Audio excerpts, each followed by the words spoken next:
এটা সম্পূর্ণ নাটক করা হচ্ছে। আপনারা আর কিছুদিন পরে দেখবেন যে ডক্টর মোহাম্মদ ইউনূসের নামের পাশে যেন তেন ইউনূস নামটা বসে গেছে। আজকে সব মিলে কি আজকে কি এটা আপনারা প্রত্যাখ্যান করেছেন, যে আজকে যে জুলাই সনদ স্বাক্ষর যেটি হচ্ছে এটাকে আপনারা প্রত্যাখ্যান করেছেন কিনা?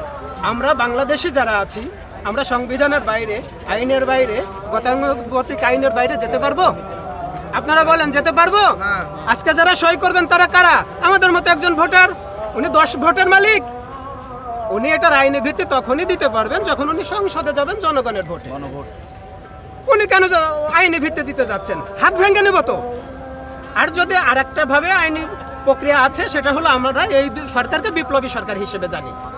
যদি বিপ্লবী সরকারের আমরা রায় দিয়েছিলাম এই সরকারের পক্ষে, সেটা গত বছরের 24শে জুলাই, যদি তাতেও যদি রাজনৈতিক দলের যারা নেতৃবৃন্দ আছে তাদের যদি মন না ভরে, তাহলে আরেকবার একটু গণভোটের আয়োজন করতে হবে। যদি জনগণের পক্ষে রায় দেয় আপনারা জুলাই সনদের ভিত্তি দিবেন, যদি জনগণ রায় না দেয় জুলাই সনদের ভিত্তি দিবেন না। এতে মারামারি ধরাধরির কি আছে? আমাদের গায়ে গুলি করার কি আছে? আমাদেরকে কি বারবার বোকা পেয়েছেন নাকি আপনারা?